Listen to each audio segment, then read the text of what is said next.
கர்த்தருடைய பிள்ளைகளுக்கும் உன்னதமான தேவனுடைய ஊழியக்காரர்களுக்கும் அன்பின் வாழ்த்துக்கள். கண்மலை பிரேயர் மினிஸ்ட்ரீஸ் பைபிள் செமினரி நடத்தும் இலவச ஆன்லைன் வேதாகம பட்டம் பெறும் பாடப்பகுதி வகுப்பிற்கு உங்களை அன்புடன் வரவேற்கிறேன். கர்த்தருடைய வேதம் குறைவற்றதும் ஆத்துமாவை உயிர்ப்பிக்கிறதுமாயிருக்கிறது. கர்த்தர் நமக்கு கொடுத்த மகத்துவங்கள் நிறைந்த வேதத்தை ஆதாரங்களுடன் கற்று மற்ற ஜனங்களுக்கும் திட நம்பிக்கையுடன் வேதத்தை போதித்து விளக்கி கூற நாம் அழைக்கப்பட்டிருக்கிறோம். இன்று உங்களுக்கு விளக்கி கூறும் பாடப்பகுதியை நன்கு கவனித்து குறிப்புகள் எடுத்து வேதத்தின் மகத்துவங்களை உங்கள் மனதில் பதிய வையுங்கள். கர்த்தர் தமது வேதத்தில் வாக்களித்த சகல நன்மையினாலும் உங்களை ஆசீர்வதிப்பாராக. ஆமேன்.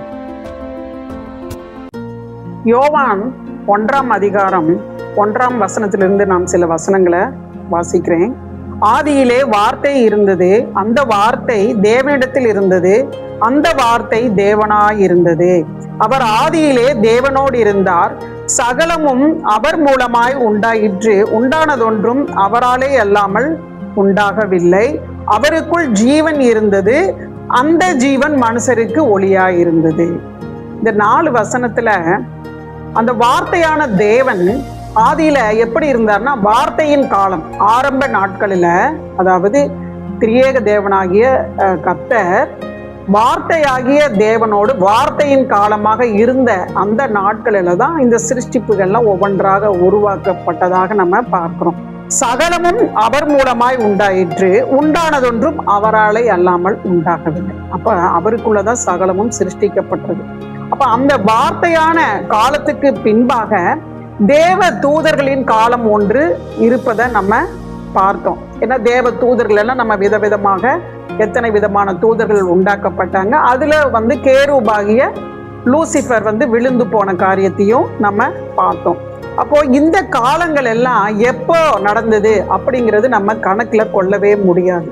ஆனா இந்த காலங்கள் என்ன காலம்னே சொல்ல முடியாத, முதலும் முடிவும் இல்லாத, எபிரேய பதத்துல ஆலிஃப் டவுன்னு சொல்லுவாங்க, முதலும் முடிவும். ஆல்பா ஒமேகாங்கிறது அது கிரேக்க பதம், ஆனா எபிரேய பதம் ஆலிஃப் டவ் என்பதுதான்.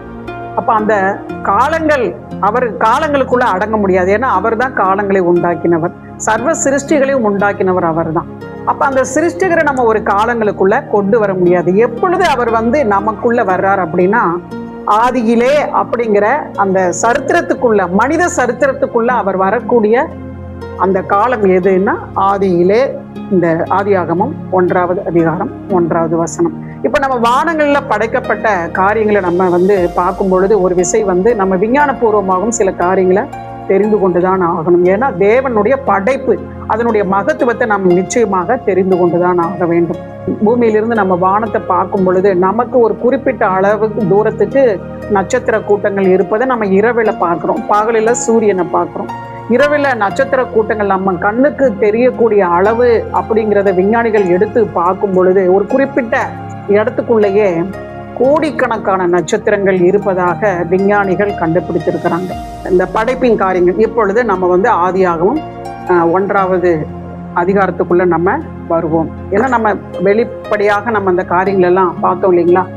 நம்ம விண்மீன்களை குறித்து இதை குறித்து நம்ம தேவன் 4ஆவது நாள்ல படைத்தாங்க இல்லையா, இன்னும் ஆழமாக நம்ம பார்க்கலாம். இப்பொழுது ஆதியாகமத்தை எல்லாரும் எடுத்துக்கொள்ளுங்க. 1ஆவது அதிகாரம். ஆதியிலே தேவன் வானத்தையும் பூமியையும் சிருஷ்டித்தார். இதுல நான் ஏற்கனவே சொன்னபடி எபிரேய பதத்துல நான் 7 வார்த்தை இருக்கிறதாக சொன்னேன் இல்லைங்களா.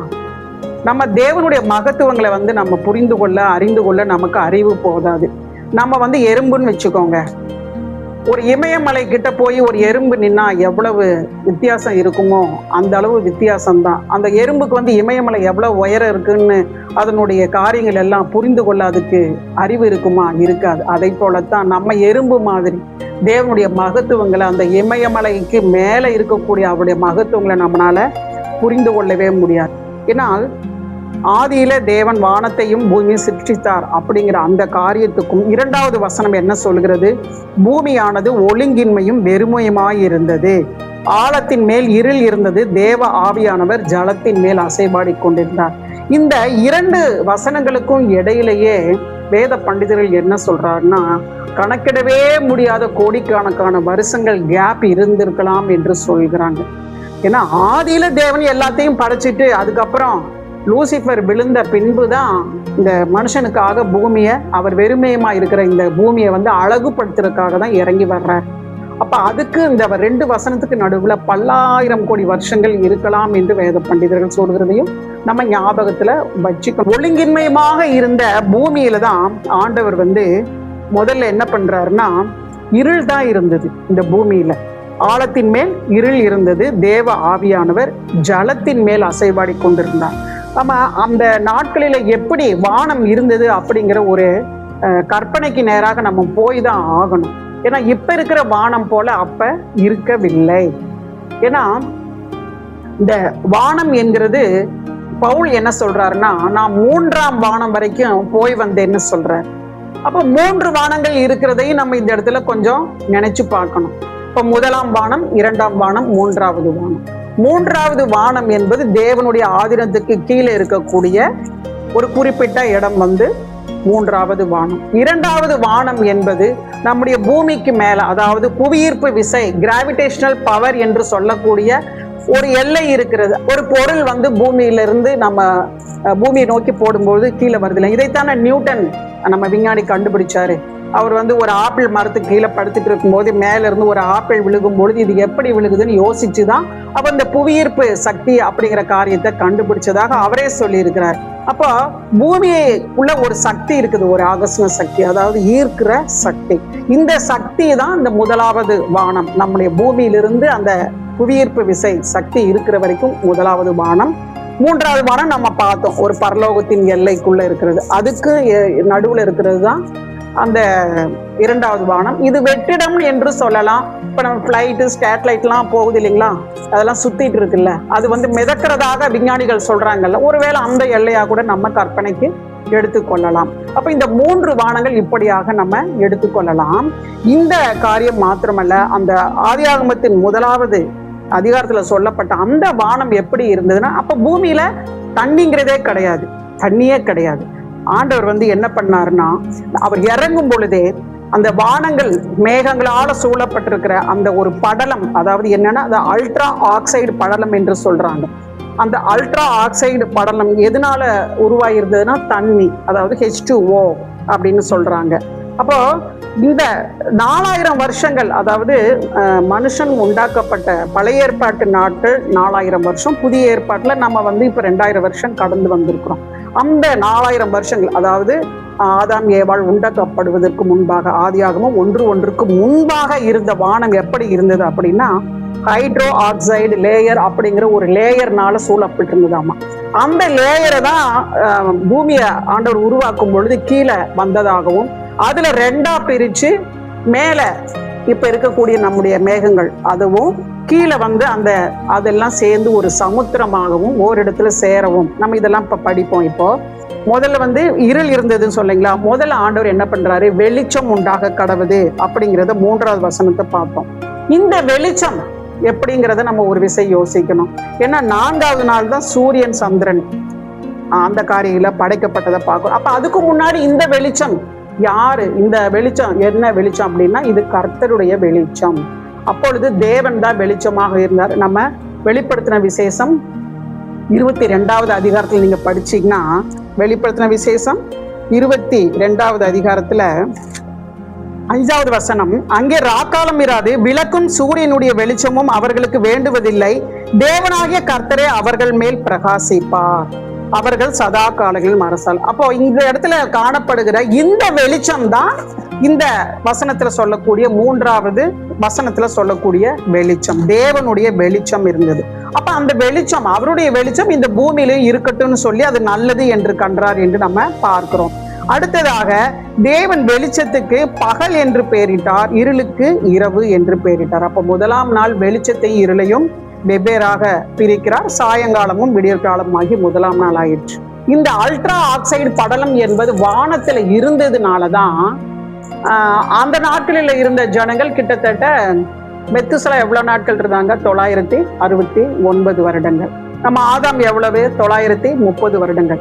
ஏன்னா அவங்க இளமையாகவே இருந்தாங்க. இந்த படலம் இருந்ததுனால அவங்களுடைய தோல் சுருகல, வியாதி வரல, பலவீனம் வரல, அவங்களுக்கு மூப்பு இல்லாம இருந்தது. அதனாலதான் அந்த அந்த ஒரு ப்ராசஸ்னால அவங்க வந்து கிட்டத்தட்ட ஆண்டவர் வந்து அவ்வளோ வருஷங்கள் அவங்கள இளமையோடு, ஏன்னா நோவா நம்ம எத்தனை வருஷத்துல வந்து 500வது வருஷம்தான் அவர் வந்து பேழையவே கட்டி ஒரு 100 வருஷ காலம் அவங்க வந்து ஜனங்களை ரெடி பண்றாங்க அப்படிங்கிற காரியத்தெல்லாம் பார்க்குறோம் இல்லையா. ஏன்னா அந்த ஜலப்பிரளயத்துக்கும் அப்படித்தான் இருந்தது. ஜலப்பிரளயத்துக்கு அப்ப நடந்த காரியங்கள் வேற. ஏன்னா அப்ப இந்த படலம் நம்ம சொல்லக்கூடிய இந்த அல்ட்ரா ஆக்சைடு படலம் அந்த அழிவின் போது, ஏன்னா இந்த படலம் தான் நோவாவின் நாட்கள்ல மழையாக பெய்து அந்த படலம் வந்து அது சிதைந்து போனதுனால, அந்த ஓசோன் படலம் இல்லாததுனால தான் இப்ப வந்து நம்ம பூமியில வந்து இந்த வெப்பத்தினால நம்மளுடைய இந்த மூப்பின் தன்மை, இந்த ஃபெர்மெண்டேஷன், அதாவது புளிப்பு ஏறக்கூடிய, அதனாலதான் நோவா வந்து இந்த ஜலப்பிரளயத்துக்கு அப்புறம் அவர் எப்பவும் போல திராட்சை ரசம் குடிக்கும் பொழுது முதல்ல அதே குடிச்சிருக்கிறாரு. ஜலப்பிரளயத்துக்கு முன்பாக குடிக்கும் போது அது புளிக்கல, அதனால அவர் இஷ்டம் போல குடிச்சிட்டு நார்மலா தான் இருந்தாரு. ஆனா அதுக்கப்புறம் அவர் குடிச்சதுனால அந்த புளிப்பு தன்மை வாய்ந்த அந்த இதை குடிச்சிட்டு தான் வெறிச்சு அவரை நிர்வாணமா இருந்ததுனால, இதெல்லாம் நம்ம வேதத்தை படிச்சதுனால நம்ம அதை தெரிந்து கொள்ளலாம். அப்போ ஜலப்பிரளயத்துக்கு பின்பாக நடந்த அந்த வானமண்டலத்தின் காரியங்கள் வேறு, இங்க இருக்கிற காரியங்கள் வேறு என்பதை நம்ம புரிந்து கொள்ள வேண்டும். ஏன்னா ஆதாமும் ஏவாளும் ஆண்டவர் படைக்கும் போது என்ன சொன்னாங்க, நீங்க பழுகி பெருகுங்க அப்படிங்கிறது மாத்திரமல்ல, சகல அதிகாரத்தையும் அவர் கொடுத்திருந்தார். ஒரு மனுஷன் 80 வருஷம் 100 வருஷம் வாழக்கூடிய மனுஷனுக்கு எதுக்குங்க அவ்வளோ அதிகாரம்? அவ்வளவு தேவையே இல்லையே. ஆனா அவன் வந்து அவரை போலவே இந்த படைப்பின் காரியங்களால நம்ம பார்ப்போம் 6வது நாள்ல. இப்ப வந்து நம்ம சாயங்காலம் 5வது வசனம், வெளிச்சத்துக்கு பகல், இருளுக்கு இரவு. அப்போ இந்த ஜலம் சமுத்திரம் உண்டாகக்கூடிய காரியங்கள் இப்படிதாங்கிறத நம்ம தெளிவுபடுத்தும்படியாக ஆகாய விரிவுல ஒரு பகுதி இன்னைக்கும் நமக்கு மழை பொழிகிறது அந்த காரியமாக இருக்குது. சமுத்திரம் என்பது ஒரு பகுதியாக இருக்கிறது. அப்போ இது 2ஆம் நாள் ஆயிற்று.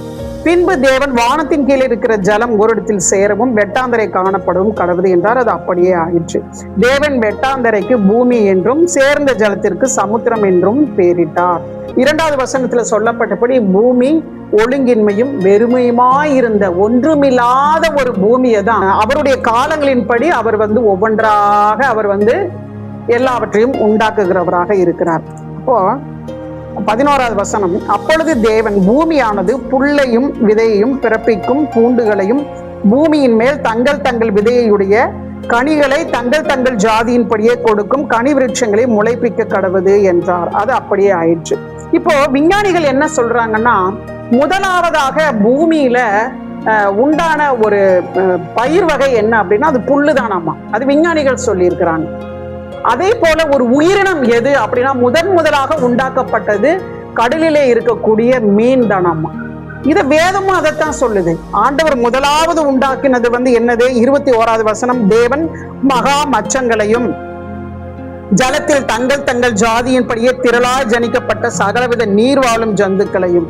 இதுதான் முதல்ல ஆண்டவர். விஞ்ஞானமும் வேதமும் ஒன்றுதாங்க. வேதத்துல பல விஞ்ஞான நிரூபிக்கப்பட்ட உண்மைகள் எல்லாம் வேதத்துல இருக்குது. அது யோபுவின் புத்தகத்துல பார்க்கலாம். நான் அது நம்ம தேவை ஏற்படும் போது அதையெல்லாம் நம்ம கவனிக்கலாம். அடுத்ததாக இதெல்லாம் முடிஞ்சு 13வது வசனம், சாயங்காலமும் விடியற்காலம் ஆகி 3ஆம் நாள் ஆயிற்று. இதெல்லாம் டிஸ்பிளேல படத்துல நீங்க தெளிவாக பார்க்கலாம். ஏன்னா நம்ம படிக்கிறதை விட ஒரு கண்ணுல பார்க்குற விஷயங்கள் நமக்கு ஆழமாக பதிவாகும். அதனால நீங்க காரியங்களை நீங்க வரிசையாக பாருங்க. 4வது நாள் என்ன பண்றாருன்னா, பின்பு தேவன் பகலுக்கும் இரவுக்கும் வித்தியாசம் உண்டாகத்தக்கதாக வானம் என்கிற ஆகாய விரிவிலே சுடர்கள் உண்டாக கடவுது. அவைகள் அடையாளங்களுக்காகவும் காலங்களையும் நாட்களையும் வருஷங்களையும் குறிக்கிறதற்காகவும் இருக்க கடவுது என்றார். இந்த ஒரு வசனத்தை கொஞ்சம் நம்ம ஆழமாக நம்ம கவனிக்க போகிறோம். பகலுக்கும் இரவுக்கும் வித்தியாசத்தை உண்டு பண்ணும்படியாக ஆண்டவர் என்ன சொல்றாரு? சுடர்கள் உண்டாக கடவுது. அதுக்கு பேரு எப்படி வைக்கிறாரு அப்படின்னா 16வது வசனத்துல, பகலை ஆள பெரிய சுடரும் இரவை ஆள சிறிய சுடரும் உண்டாக்கினார். அப்ப பகல்ல வந்து நமக்கு சூரியன், இரவுல சந்திரன்கிறது நமக்கு தெரியும். இந்த இடத்துல நம்ம விஞ்ஞானிகளுடைய கண்ணோட்டத்தோடையும் நம்ம ஒரு விஷயம் பார்க்க போகிறோம். எல்லாம் நம்ம படிச்சுட்டு தான் வந்திருக்கிறோம். சயின்ஸ் நிச்சயமாக நம்ம படிச்சிருப்போம். அப்போ நம்ம இருக்கக்கூடிய இந்த பூமி வந்து சூரிய குடும்பம் என்கிற ஒரு குடும்பத்துக்குள்ள இருக்கக்கூடிய ஒரு பூமி. நமக்கு பூமிக்கு மிக அருகாமையில் இருக்கக்கூடியது சந்திரன். அப்போ இந்த சூரிய குடும்பத்துல 9 வகையான கோள்கள் இருந்தது. சனி கிரகம், செவ்வாய் கிரகம், வியாழன், அப்புறம் இன்னும் புதன் கூட, எல்லாமே அந்த பேர்ல தான் இருக்குது நம்மளுடைய வாரத்தின் நாட்கள் எல்லாம். ஞாயிறுங்கிறது சூரியன் இல்லைங்களா? அப்போ எல்லாமே அதனுடைய கிரகத்தினுடைய பெயர்கள் தான். இப்ப இந்த சூரிய குடும்பம் எவ்வளவு தூரத்துல இருக்கு அப்படிங்கறது அதாவது ஏன்னா என் தேவன் அவ்வளவு படைச்சிருக்கிறார். இந்த சூரிய குடும்பம் என்பது நம்முடைய கண்களுக்கு எவ்வளவு தூரத்துல இருக்குது அப்படின்னா, அது ஒளி ஆண்டு என்கிற ஒரு காரியத்தை விஞ்ஞானிகள் அளந்து சொல்றாங்க. நம்ம சூரிய குடும்பம் ஒண்ணுதான் இருக்குதா அப்படின்னா இல்ல. இந்த சூரிய குடும்பம் போல பல கோடி சூரிய குடும்பங்கள், சோலார் ஃபேமிலி, அதாவது சோலார் சிஸ்டம் பல கோடியாக இருக்குதாமா. இப்போ முதல்ல நம்ம பூமி, அடுத்தது நம்ம சூரியனை பார்க்கிறோம், அந்த சூரிய குடும்பத்தை பார்க்கிறோம். அந்த சூரிய குடும்பங்கள் போல பல கோடி சூரிய குடும்பங்கள் இருக்கிறதுக்கு பேரு என்னன்னா மில்கி வே, பால்வெளி மண்டலம் என்று சொல்றாங்க. இந்த பால்வெளி மண்டலம் நம்ம சூரிய குடும்பத்திலிருந்து நம்ம பார்க்கும் பொழுது எவ்வளவு டிஸ்டன்ஸ் இருக்குது அப்படின்னா அது 1,00,000 ஒளி ஆண்டுன்னு சொல்றாங்க. அப்போ ஒளி ஆண்டுனா என்ன அப்படின்னா அது வருஷம் கிடையாது, அது காலத்தின் அளவு அல்ல, தூரத்தின் அளவு, டிஸ்டன்ஸ் வைஸ். சரிங்களா? அந்த நம்ம கற்பனை பண்ண முடியாது அப்படின்னாலும் விஞ்ஞானிகள் கண்டுபிடிச்சதை நான் சொல்லித்தான் ஆகணும். ஏன்னா இதனுடைய ஒரு ஒளி ஆண்டு அப்படின்னா அது 9,46,000 கோடி கிலோமீட்டர் ஒரு ஒளியாண்டு. அப்போ இந்த ஒளியாண்டுங்கிறது எவ்வளவு? 9,46,000 கிலோமீட்டர் ஒரு ஒளியாண்டு. நம்ம இந்த சூரிய குடும்பத்திலிருந்து ஒரு மில்கி வேக்கு போறதுக்கு 1,00,000 ஒளியாண்டாம நம்மளால கற்பனையே பண்ண முடியாதுங்க. இது அடுத்தது. இந்த மில்கி வேங்கிறது இதுல கோடிக்கணக்கான சோலார் ஃபேமிலிஸ் இருக்கு. சரிங்களா? இதுக்கு அடுத்ததாக இந்த பால்வெளி மண்டலம், கோடிக்கணக்கான இந்த பால்வெளி மண்டலம் சேர்ந்தது கேலக்சி, அதாவது ஒரு பிரபஞ்சம்னு சொல்றாங்க. இதை நீங்க படத்துல நான் வரிசையா காமிச்சிருக்கிறேன் பாருங்க. நம்ம பூமியிலிருந்து சூரியன், அதனுடைய தூரம், அதனுடைய அளவு, விட்டம், இதெல்லாம் இந்த படத்துல நீங்க பார்க்கலாம்.